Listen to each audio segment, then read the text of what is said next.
I want to talk about the locker room culture. So based on my observation, and unfortunately, I never stepped into females' locker room, so I can only speak for males' locker room.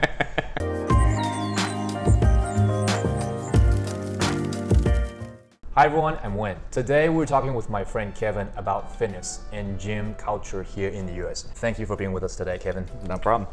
Kevin is not just a fitness trainer. He trains the fitness trainer. So he's the master trainer in this high-end gym.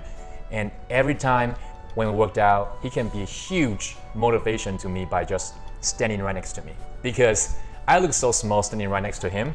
And I was like, darn it, how much more should I lift to look like him? And he's been telling me workout is not about just lifting like crazy. It's about science. So let's talk about science today. Science. So in terms of building muscle and looking big, what's the most common myth that people have? Most common myth people have is that you have to lift really heavy weights and get super creative with your workouts.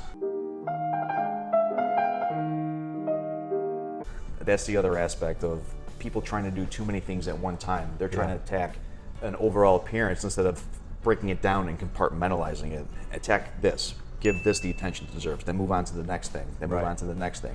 If you try to do too much at one time, you're not going to get the results that you want. Same thing with, say you're at work and you have a project. Maybe you have 3 or 4 projects. Would it be better for you to handle one project and move on to the next? Yeah. Or would it be better for you to try to attack all these projects at once? Chances are it would be better for you to go after one thing at a time, give that one thing the attention it deserves, and then move on. Yeah, because multitasking for me is overrated. It is. You have to focus on one thing. Exactly. In my opinion, there's no such thing as multitasking. It's just doing different things, not as well as you can. Right. Yes. So what would be the key tips for people who want to build muscles? Stay the course, have a good routine, make sure you're dividing your workouts up appropriately, and then stick with the basics. The basics work, basic exercises, basic movements. Don't reinvent the wheel. The wheel already works, it is what it is. Yeah. You don't need to change anything. Yeah, they've been there a long time for a reason. Exactly. And also in Taiwan, I heard some people said it's harder for Asians to grow muscles compared to other races. I don't agree, but I want to hear your opinion first. I don't agree either, honestly.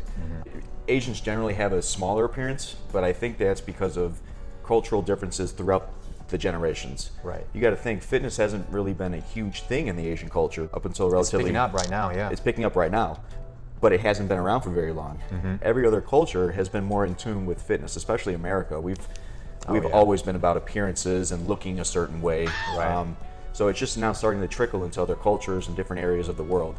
So the fact that some people think that Asians can't get any bigger, that's a myth. We're all people, we're all humans, we have the same muscles, we have the same bones. Like, it's all about putting in the work. Right. Everyone, there's really no excuse. Just hit the gym and do your work. Do it. Just get in there and get it done. Right? Just do it! And in terms of dropping weight, what's the most common myth that people have, and also what would be the good tips for people who want to lose weight? That you have to just run. If you want to lose weight, honestly, the best way to lose body fat percentage is to build muscle.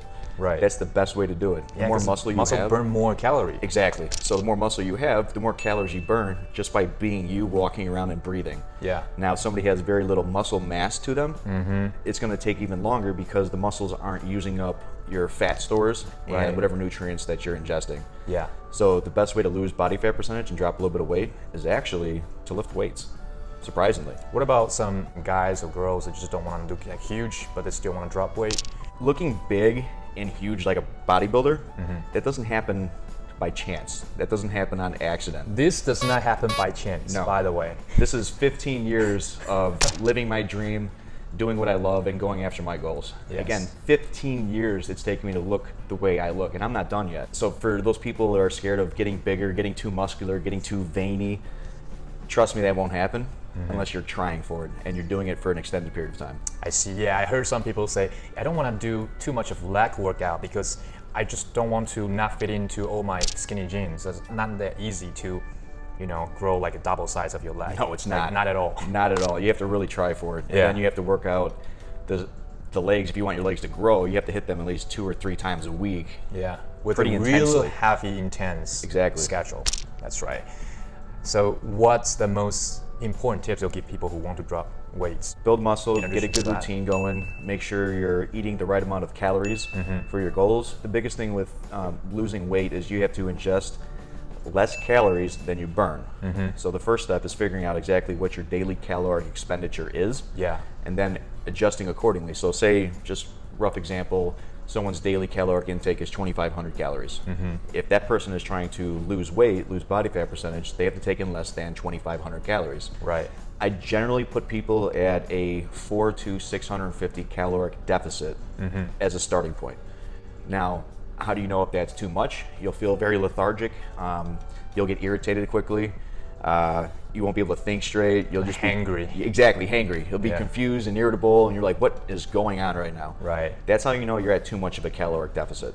So I always start people off, generally around 500, but 4 to 650. And then if that's okay, they're able to maintain their daily life without issue, then I'll increase that caloric deficit just a little bit until it's to the point where they feel hungry, but they're still able to perform their daily activities without any kind of hindrance.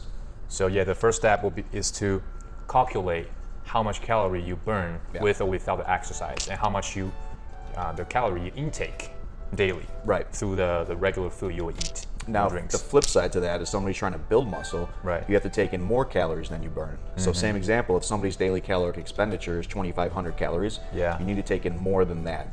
Also, I want to talk about the locker room culture. Well,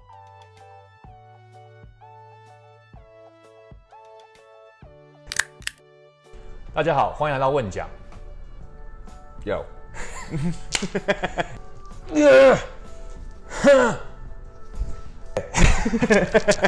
He's not even trying. I'm not.